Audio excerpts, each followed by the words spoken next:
ආයිබෝවන් ඔබ සියලු දෙනාටම ඉතාමත් වාසනාවන්ත දිනයක් උදා වේවායි ප්‍රාර්ථනා කරමින් ලෝකයේ සිදුවන්නේ කුමක්දයි සොයා බලමු. ඔබ දැනටම දන්නවා අපේ ආපද මාලදීවිනට සිදු වෙලා තියෙන්නේ කුමක්ද කියලා. ඒ ගැන අපි හෙට විස්තරයක් මං ගෙනෙන්න බලාපොරොත්තු වෙනවා. ඒ එකම යාබද ඉන්දියාවේ ප්‍රවෘත්තියකට අපි මුලින්ම යනවා. දැන් මේ බලන්න ඔබ දන්නවනේ මේ දැන් මේ Indian liquor baron had 25 million pounds in cash in secret vault. දැන් මේ රූපේ ඉන්නේ ඔබ කවුරුත් දන්නවා මායාවති මැතිණිය උත්තර ප්‍රදේශයේ මහා ඇමතිනිය. දැන් වාර කීපයක් එතුමේ මහා ඇමතිනිය වුණා. දැන් උත්තර ප්‍රදේශයේ කියන්නේ ජනගහනය මිලියන 200ක් පමණ ඉන්න ඒක හිතා ගන්න බැරි තරම් ජනගහනයක් ඉන්න ප්‍රදේශයක් ඉන්දියාවේ. ඉතින් මොකද්ද මේ වෙලා තියෙන්නේ? මෙන්න මේ චාඩා කියලා පුද්ගලයෙක් තමයි මේ එයා සීනි කර්මාන්ත ශාලා පවත්වාගෙන යනවා. ඒ වගේ මද්යසාර එහෙම නැත්නම් ඇල්කොහොල් නිෂ්පාදනය කරනවා. විශාල වෙළඳ සංකීර්ණ කියන්නේ සුපර් මාකට්ස් විශාල සංඛ්‍යාවක් තියෙනවා. දැන් මේ සීනි කර්මාන්ත ශාලා ගත්තොත් උත්තර ප්‍රදේශයේ තියෙනවා ඔහුට, පංජාබ් ප්‍රදේශයේත් තියෙනවා, ඒ වගේම හරියානා ප්‍රාන්තෙත් තියෙනවා. මේ ප්‍රාන්ත ගණනාවක ඔහුට මේ ව්‍යාපාර තියෙනවා. ඉතින් මේ මෑතකදී 700ක් විතර නිලධාරීන්, ඒ කියන්නේ පොලිස් නිලධාරීන්, එහෙම නැත්නම් ඉන්කම් ටැක්ස්, එහෙම නැත්නම් මේ නිලධාරීන් සියලු දෙනා ගිහිල්ලා තමයි මේක අල්ලගෙන තියෙන්නේ.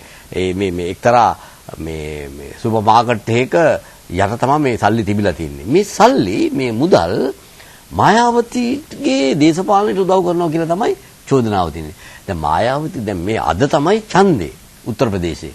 දැන් මේ ඡන්දේ තියෙන වෙලාවේ මෙහෙම එකක් කරාම මායාවතිට ඒක ලොකු ප්‍රශ්නයක්. ඉතින් පොඩ්ඩක් අපි බලමුද මේ උත්තර ප්‍රදේශයේ තියෙන සිටියේ මේ තැනත් අපි බලලා ඉමු. දැන් ඔබ දැක්කොත් එම දැන් මේ ඔබ දකින්නේ ඉන්දියාවේ, දැන් මේ නේපාලය, මේ බිහාර ප්‍රාන්තය, මේ තමයි උත්තර ප්‍රදේශය. මේ අධික ජනගහනයක්. ලෝකේ පස්වෙනි ජනගහනයේ රට බ්‍රසීලයේ මිලියන 190යි. නමුත් මෙතන ඉන්නවා මිලියන 200ක්. දැන් උත්තර ප්‍රදේශයේ අගනුවර තමයි ලක්නව්. මේ තියෙන්නේ ලක්නව්. මේ කාන්පූර් වලට ළඟයි. ඔතනින් එහාට ගියාම තමයි තියෙන්නේ කපිලවස්තුපුර. එතනින් ලුම්බිනියට යන්න පුළුවන්. ඉතින් මෙන්න මේ උත්තර ප්‍රදේශයේ මායාවති තමයි මේ රජ කරගෙන ඉන්නේ. දැන් ඒකම ඔබ දන්නවනේ රාහුල් ගාන්ධි ඉන්දිරා ගාන්ධි මැතිණියගේ පුතා වන රජීව් ගාන්ධිගේ පුතා තමයි රාහුල් ගාන්ධි. අවුරුදු 41ක් වයසයි. ඔහු ඉන්දියාවේ ඊළඟ අගමැති වෙනවායි කියන පරාපොත්තුව තමයි, අපේක්ෂාව තමයි ඉන්දියාවේ තිබෙන්නේ බහුතරයේ. දැන් එතුමත් මේ උත්තර ප්‍රදේශයේ ඡන්දයට යා වෙලා ඉන්නේ.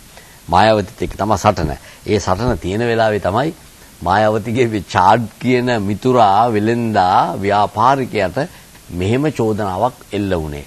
ඒ විතර නෙවෙයි. ඒ මායාවතිගේ ඔය මේ පක්ෂයේ හිටියා නායකයෙක්. ඒ නායකයා මේ කාංශිරාම් කියලා, මේ නායකයාගේ පිළිරුවල්, එතකොට මායාවතිගේ පිළිරුවල් ස්ටැචුස් හැම තැනම කෝටි ගණන් වියදම් කරලා ගහලා තියෙනවලු උත්තර ප්‍රදේශේ. ඉතින් මිනිස්සු චෝදනා කරනවා මේවා විශාල වියදමක් කරනවා මේකයි කියලා. පටන් ගන්නකොට නම් මායාවති එච්චර සල්ලි නැල්ලු. දැන් කෝටි ගණන් සල්ලි තියනලු. අර චාට් කියන එකනට මේ තැබෑරුමකින්ලු පටන් ගත්තේ. අද මුළු ඉන්දියාවේ ඉන්න විශාලම පොසතා වෙලාලු. ඒකට හේතුව වශයෙන් උන් දක්වනවා මායාවතිය ඔහුට උදව් කරා. සීනි කර්මාන්ත ශාලා ලාභයට ගන්න ඔය වගේ චෝදනා රාශියක් මේ වෙලාවේ ඡන්දේ තියෙන වෙලාවේ තියෙනවා. ඒතර මායාවතිගේ කණ්ඩායම කියනවා මේ ඡන්දේ නිසා මේ දේශපාලන වශයෙන් මඩ ගහන්න තමයි මේ දේ කරන්න කියලා. ඉතින් ඉන්දියාවෙත් ඔය කතන්දර යනවා. ඒ එකම ඉන්දියාවේ රජයට වාසියක් වෙන තත්වයක් ආවා. බලමු මේ ප්‍රවෘත්ති මේ බලන්න.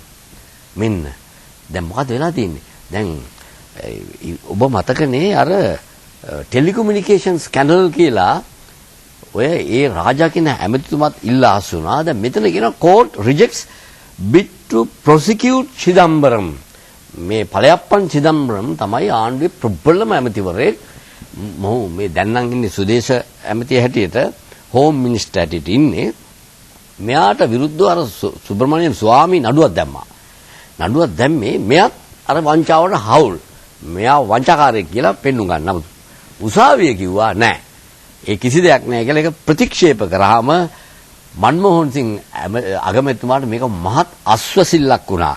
ඒ වගේම මුදල් ඇමති ප්‍රණබ් මුඛර්ජිත් කියනවා මේක අපට ඉතාම හොඳ තීරණයක් කෝට් එක දුන්නේ. අපේ එහෙම දූෂකයෝ නැහැ. දූෂණ තියෙන තින අය අපි අයින් කරා. ඒ අය ඉල්ලාසුණා. ඒ රාජා හිරබාරයටත් ගත්තා ඇමති. එයා තමිල්නාඩුවෙන් ගිය කෙනෙක්. DMK කරුණානිදිගේ පක්ෂයෙන් ගිය කෙනෙක්. දැන් ඒ තත්ත්වය නිසා මොවුන්ට මේ ඡන්දේ වෙලාවේ මේක විශාල වාසියක් වුණා. ඒ විතර නෙවෙයිනේ 2014 එනවා මහ ඡන්දේ. දැන් මේ වෙලාවේ පළාත් ඡන්ද පහකනේ කරන්නේ. ඔබට මතකයිනේ මම මීට කලින් කිව්වා මණිපූර් ප්‍රාන්තයේ තියෙනවා, උත්තර ප්‍රදේශයේ තියෙනවා, පංජාබ් තියෙනවා, ගෝව තියෙනවා, උත්තරංචාන් මේ පහේ තමයි ඡන්ද තියෙන්නේ. ඉතින් මේ ඡන්දේ වුණත් මේකේ ප්‍රතිඵලය රජයට විශාල වශයෙන් රජයේ තත්ත්වය මනින්න හොඳ වෙලාවක්. මන්මෝහන් සිං අගමැතිතුමා ශීක් ජාතිකයේ එතුමාගේ පංජාබ් ප්‍රාන්තයේත් තියෙනවා.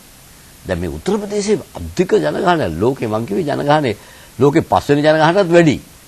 මිලියන 200කට ආසන්න ජනතාවක් ඉන්න උත්තර ප්‍රදේශයේ. ඉතින් ඒකේ ඡන්දේ තමයි අද පටන් ගන්නෙ. අපි බලමු කුමක්ද සිද්ධ වෙන්නේ කියලා. ඒකම ඊටාම මම නම් ඊළඟට එන ප්‍රවෘත්තිය කරේ පුදුමාකාර සතුටටපත් වුණා. ඒකට හේතු ගණනාවක් තියෙනවා. අපේ රටටත් කවදා හරි එහෙම ප්‍රකාශයක් කරන්න තියෙනවා නම් ඒ තරම් දෙයක් නැහැ. මෙන්න බලන්න ඉන්දියාවේ ඊළඟ ප්‍රකාශය. India tells Britain we don't want your aid. මෙන්න පළවෙනි වතාවට දෙවෙනි ලෝක යුද්ධයෙන් පස්සේ අවුරුදු 60 ගානකින් පස්සේ අපි අහපු සුන්දරම වදම් පෙළක් ලෙස තමයි මම මේක දකින්නේ. ඉන්දියාවේ ප්‍රණබ් මුඛර්ජී මුදල් ඇමතිතුමා තමයි ඔය පින්තූරේ ඉන්නේ. එතුමා මේ මෑතකදී කියනවා අපිට බ්‍රිතාන්‍යයේ කිසිම ආධාරයක් අපට අවශ්‍ය නැහැ. එයා ඉංග්‍රීසියෙන් එක දාලා තියෙන this is peanut. ඒ කට්ටිය දෙන මුදල නිකන් අර කජු කොස්සට කියලා අපි කියන්නේ ග්‍රාමීය ව්‍යවහාරයේදී මේ පොඩි දෙයක් අපිට ඕක ගාණක්වත් නැහැ. දැනට මහ බ්‍රිතාන්‍යයේ දල ජාතික ආදායම සාමාන්‍යයෙන් ඩොලර් බිලියන 3500ක 4000ට කිට්ටුවෙන් යන එකක්. දැන් ඉන්දියාව ඒක පහු කරගෙන යන්න කිට්ටුයි. ඒකල මේ ප්‍රණබ් මුඛර්ජී මුදල් ඇමති කෙනා අපිට තමුන්ලගේ ඒ ආධාර අපට අවශ්‍ය නැහැ. කෙලින්ම කියනවා India tells Britain we don't want your aid. මේක හරි සුන්දර වචනයක්. රටකට මේක කියන්න පුළුවන් දාට තමයි මොන තරම් සුන්දර. මට හිතෙන්නේ අපේ රට කවදා හරි අපේ මුදල් ඇමති කෙනෙක් ඇවිල්ලා ගොත් we don't want your aid කිව්ව දවසට ඊට පහුවෙන්දා අපි මිය ගියත් කමක් නැහැ කියලා හිතෙනවා. මාතෘ භූමියට ඒ ජයග්‍රහණය ලැබලා අපි කවදා හරි ප්‍රාර්ථනා කරමු මෙවැනි වදන් පෙළක් අපේ මුදල් ඇමති කෙනෙක්ගෙන් අපේ රාජ්‍ය නායකයන් කවදා හරි පිට වේවා කියලා. මේක තමයි අතිශය උතුම් කාර්යය රටකට දෙන්න පුළුවන්. මොකද්ද මේකට හේතුව? ඉන්දියාවේ මෙහෙම කියන්නේ. දැන් මේ ඉන්දියාවෙන් යුද ගුවන් යානා වගේක් ගනුදෙනුවක් බ්‍රිතාන්‍යයෙන් තිබිලා තියෙනවා. බ්‍රිතාන්‍යයෙන් ඩොලර් බිලියන 7000කටත් වැඩි. ඩොලර් බිලියන 7යි කියන්නේ ඩොලර් මිලියන 7000කටත් වැඩි මුදලකට යුද මේ ගුවන් යානා ගනුදෙනුවක් තිබිලා තියෙනවා. ඉන්දියාව කිව්වා අපිට එපා. ඒකට කීර්ති ගියා බ්‍රිතාන්‍යයට. එහෙම එපයි නම් අපේ ආධාර නවත්තනවා කිව්වා. එතකොට තමයි කිව්වේ උඹලගේ ආධාර අපිට වැඩක් නැහැ. අපිට කිසි ගාණක් නැහැ. තියාගන්නilla කියලා කිව්වා. ඕක තමයි වෙලා තියෙන්නේ. ඉතින් මේක ඉන්දියාව මොනතරම් ශක්තිමත්ද මොනතරම් දියුණු තත්ත්වයට පත් වෙලා දිනවද කියන එක මේක හොඳම උදාහරණයක්. අපිත් කවදා හරි මේ තත්ත්වයට පත් විය යුතුමයි.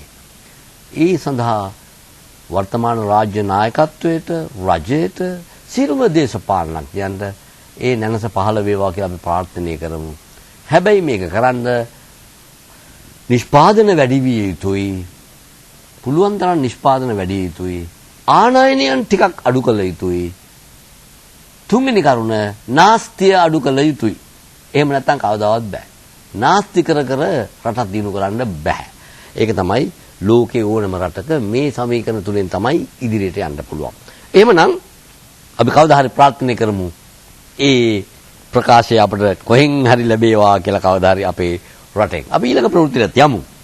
දැන් මෙන්න ඉරානයේ තත්ත්වය දැන් ඔබ දන්නවනේ පත් වෙන තත්ත්වයක් නේ තියෙන්නේ ඉරානයේ නේ. ඉරානයේ හැමදාමත් දැන් මේ දවස්වල ප්‍රවෘත්ති එනවා දැවැන්ත ලෙස බොහොම මේ ලෝකෙම තියෙන තත්ත්වයක්.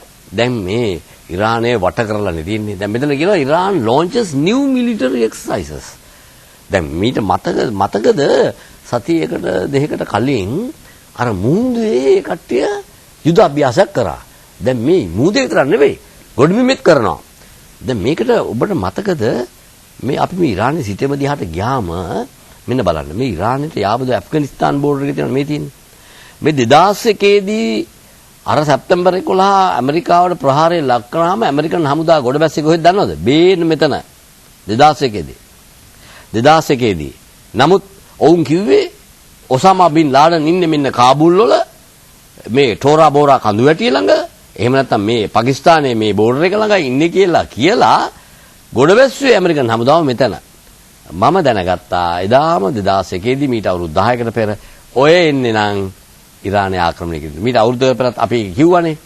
දැන් මේ ඉරානයේ හමුදා මෙන්න මේ හරියට එක්සර්සයිසස් කරා මීට දවස් 5-6කට කලින්. දැන් ආපහු නැවතත් ඒ කට්ටිය මේ හරියේ නැවතත් යුද අභ්‍යාසයක් කරනවා. ටෙහරාන් වලට දකුණින් ප්‍රදේශයක. දැන් මේ ඉරානයේ පෙන්නනවා අපිත් ශක්තිමත් කියලා.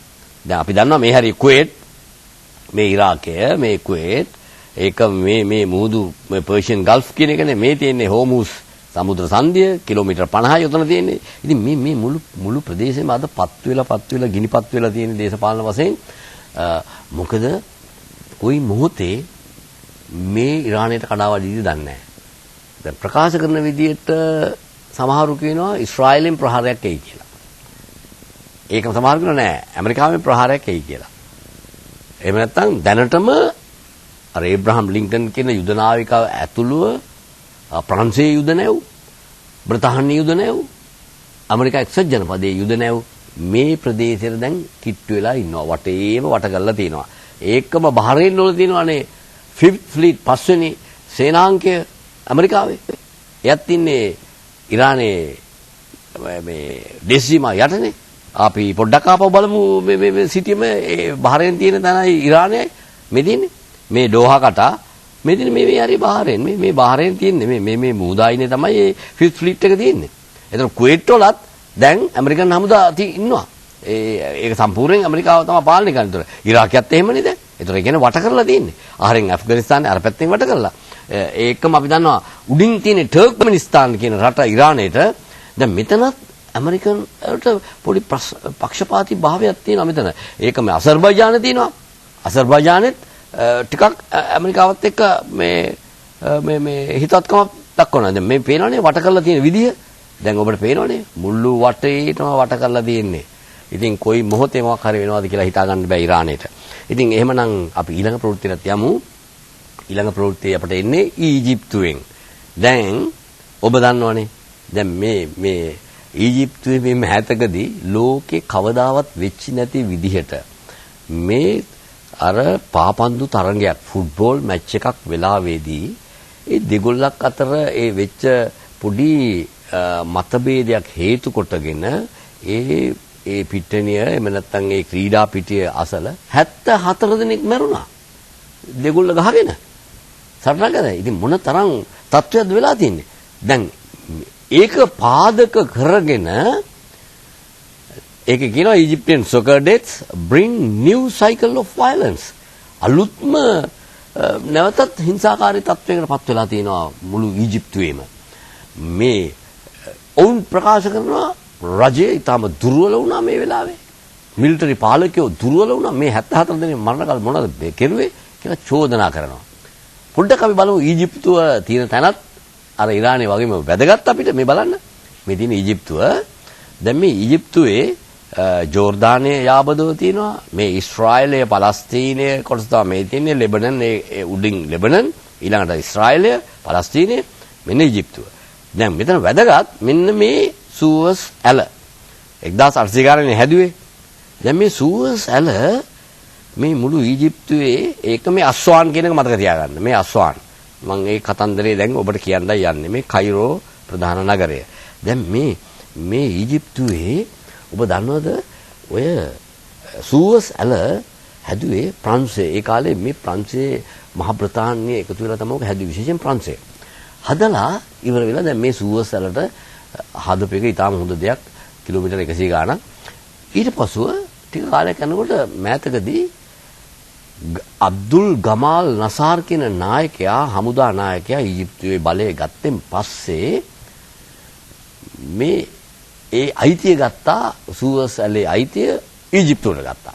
මේකට කේන්ති වුණා හොඳටම ප්‍රංශයේ බ්‍රිතාන්‍ය ඔක්කොමලා. ඒ අයිතිය ගත්තට. කොහොම හරි මේ අබ්දුල් ගමාල් නසාර්ට අවශ්‍ය වුණා අර නයිල් ගඟේ යන අස්වාන් වේල්ල. දැන් ඔබට මම පෙන්වුවේ අස්වාන් කියන පැත්තක්. අස්වාන් විශාල වේල්ලක් අපේ වික්ටෝරියා වේල්ල වගේ රන්දෙනිකල රම්ටබේ මේ අස්වාන් වේල්ල හදන්න ඕන වෙලාවකට මුදල් අවශ්‍ය නිසා පොරොන්දු වුණා 1955 පමණ ඇමරිකාව පොරොන්දු වුණා මිලියන් ගණනාවක් දෙනවා කියලා. ප්‍රංශයත් පොරොන්දු වුණා, බ්‍රිතාන්‍යත් පොරොන්දු වුණා. හැබැයි මේ කිසි කෙනෙක් දුන්නේ නැහැ 7ක්වත්. මේකට කේන්ති ගියා අබ්දුල් ගමාල් නසාර්ට. මොකද කරේ? 1956 දී සූවසල එහෙම් පිටින්ම ජනසතු කරලා එහෙම් පිටින්ම වැහුවා. උඹලා එකෙන් ගුරුවත් යන්න දෙන්නේ නැහැ අපි. කියලා මේකට කේන්ති වුණා. දැන් මේ தত্ত্বය ඔවුන්ගේ හිතේ තිබුණා. හොඳට මතක තියාගන්න මේ බටහිර ජාතීන් මේ ඒ අයට විරුද්ධව යම් පියවර ගන්නා රාජ්‍ය නායකයන්ට රාජ්‍ය කවදා හෝ අස්ථාවර කරන්න කියන සමීකරණයට ඔවුන් අවතීර්ණ වෙනවා. මේක තමයි අපි දකින්නේ. මේක දැක්කා අපි ලිබියාවට. මේක දකිනවා අපි අද ඉරානයේට. මේක ඔය හැම ඔය මේ රටවල් වලට විරුද්ධව ගිය හැම නායකයෙක්ම අද ඉතා සියුම් ලෙස වෙනස් කරමින් යනවා. හැබැයි ඒකට අවශ්‍ය අමුද්‍රව්‍යත් ඔවුන් සපයලා තියෙනවා. උදාහරණයක් වශයෙන් ඔවුන්ගේ ඒකාධිපති පාලනය. ඔවුන් තමන් ගැන පමණක් සිතීම නායකයෝ. තමන්ගේ නාචීන් තමන්ගේ මිත්‍රෝ ගැන පමණක් සිතීම. මේවා අපිට පාඩම් ඉගෙන ගන්න තියෙන දේවල්. රටක අස්ථාවර වීමට පාදක වෙන කරුණු මේවා. මේෙන් අපට ආදර්ශ ගන්න තියෙන විශාල වශයෙන්.